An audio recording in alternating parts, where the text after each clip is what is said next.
What's up, guys? Today we're going to be animating a cat's tail.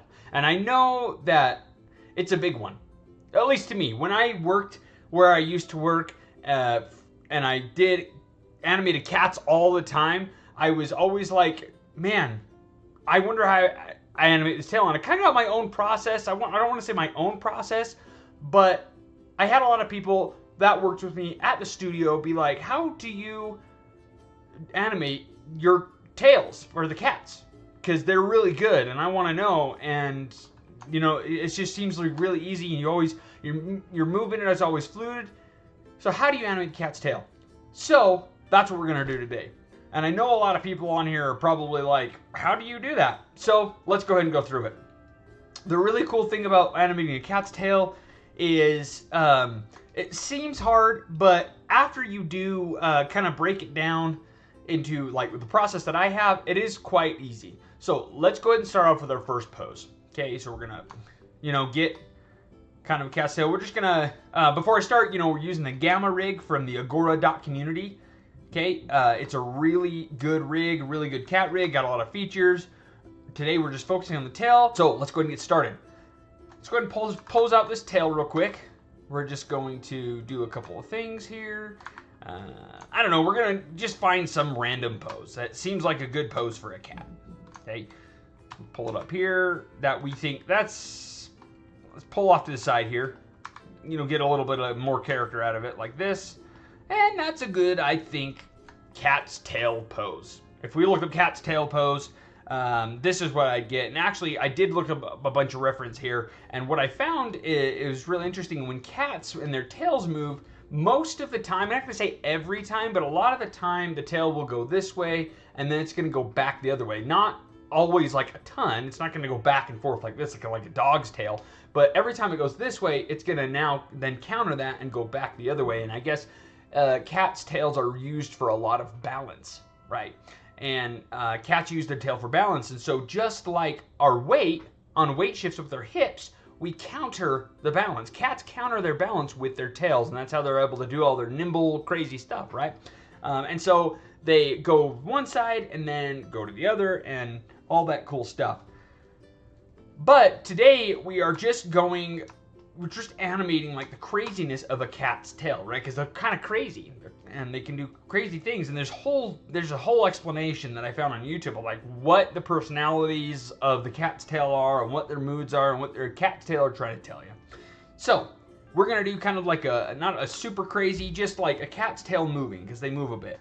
So we're gonna go ahead and start off with our first pose, and we're gonna set a key, make sure it has a key. We're gonna be doing this in straightforward mode just because it's a little bit, it's not a huge crazy animation, okay? To me, there's no reason to block this animation. So what I'm gonna do is I'm going to block in. I'm in spline mode, but we're doing a straightforward kind of thing. I'm just gonna go ahead and start throwing in some random movements there. Okay, so it's this side, now we're gonna go to this side. We can go crazy, we can go make this movement to this side a lot bigger, maybe all the way like this. Since we came to this side, let's go all the way down here, and maybe we can go back to this side a little bit, like this, go down. And then, it's not coming fully back, and so then we can go back to this side, like this. And then we can go all the way over to this side, over here. Do a more crazier time this side, and then go back over like this. Go down, because, all the, cat's tails are just crazy, and they just like randomly freak out. And then maybe go back over to this side, and then loop back over to this side. So we have our timing of our tail and the cat's tail doing its movements. It's a 95 frame animation, so let's go ahead and do 95 frames. Press start. That seems like a good cat's tail. What a cat's tail would be doing, right? If it were on an idle loop. Now, the next thing I do is pretty simple. What I'm gonna do is I am going to take, so I have all the controls selected. And I'm just going to take this base tail control right here, and I'm going to deselect it. And then I'm going to pull this over 2 frames. I have all the other ones selected, and then I'm pulling it over 2 frames. So I'm telling on each pose, each one of those controls to go a frame later than what the base pose is going. Now I'm going to do the same thing again. Deselect that. That's the next one. Pull those two over. Now, with this rig, the last two, I'm not going to do it to the last two. And the reason I'm not going to do it to the last two is because I like the curl requires on this tail for both to be selected. You don't really get much curve or rotation out of the tip of the tail here. So I'm not going to do it to these two. So if we press play now and see, you can see there's a little bit of whoop. Like I said, cat's tails just randomly just do crap. So you can see there that there's a little bit of overlap in the animation now, right? So, but what we want to do is we want to get more than that. And the way you get more than that is you need to grab the two tip controls on this rig. Okay, on other rigs it might just be one. So you grab the two tip controls and start building in that overlap for that tail. Want to go into object mode. Now we're going to start building in that overlap for that tail. We're going to go ahead and get rid of this key pose here because it's not really doing anything for us. It's kind of holding it down.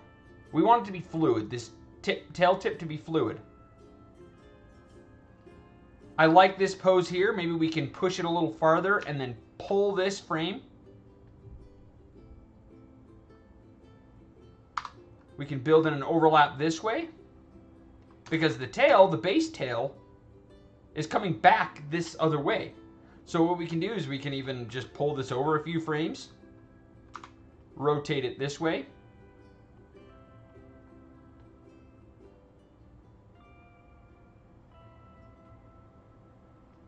Then we're going to rotate it back this way because now it's coming back this way. So what I'm doing is I'm letting the base of the tail be the guide. And then I'm just letting the tip of the tail be just this really nice overlap, okay? I'm letting the two base controls be the guide for this entire tail, which is what happens with a cat's tail. Anyway, and any tail really. The cat has control over its tail, its tail fully, but it's not always in control of the entire thing. It's kind of like, it's almost like blinking, I figure, for humans. When humans blink. Cats aren't always fully controlling their tail. They're controlling the base movement and then just kind of letting its tail do its thing. I want to change this last pose, and with the last, since it's a clean loop, I need to change the first pose as well because the tail is coming this way. And then on here, honestly, it's going to go back that way. So we're going to go ahead and make the first and last frame the same. The tail is going to come this way. So now let's press play and see how that's working for us. Oh yeah, look at that. It is honestly like looking fantastic. It's looking great already. There's a couple other things we can do to make it even sweeter. Give the tail a little bit of like downward flourishes and upward flourishes so you can make these nice little circles. So we're going to pull it up here. We're going to pull it down because it's coming and we want it to go, it's going up and then coming down. We want it to kind of make these circular motions, right, with the tip of the tail. We're going to pull it up. Kind of like a head turn. You know, it's going to dip, or like a weight shift kind of treat it like that. It's going to dip down. It's going to do its own little dip downs and things like that. I want to build a little bit more overlap right here since it's coming over. I pull it down more here.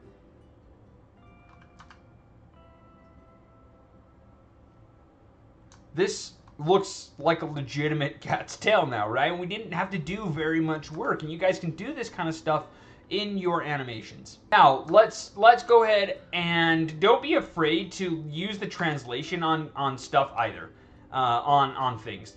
Just because it's a rotation thing, it doesn't mean you can't use translation as well. Translation can also be your friend in this instance. So let's pull it over. Let's emphasize that overlap that's being created by the main control. And let's let's make it so it emphasizes the overlap on the tip of the tail. And by using our translation,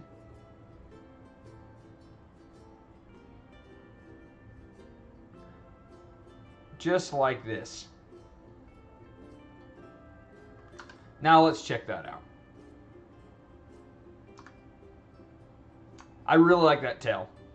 And it was as simple as that, guys. Like, we're done making our cat's tail move. And it looks like a legitimate cat's tail. And it's a really simple exercise. I encourage you guys to do this exercise. It'll give you a lot of experience with pulling keys around and making it so there's a lot of, it's a really great overlapping exercise that gives you a lot of overlap practice without a whole ton of effort. There is one other thing that I want to do to make the pop this first beginning. It's going a little fast if we watch it. It is going a little fast. If we come down, it kind of pops over really quickly. I just want to make that a little bit longer, so I'm going to do that. So there, now it doesn't pop over as fast, and the overlap on the tail is really nice. Anyway, thank you so much for watching, guys. I love doing this exercise with you. It's super easy. Please go check it out. Please do it on your own. It's a fun exercise, and it gives you a lot of great practice. Anyway, as always, I have my Discord server, the Animation Help. Please drop by, come on over, leave your shot for feedback. I leave feedback daily, or at least I try to, okay?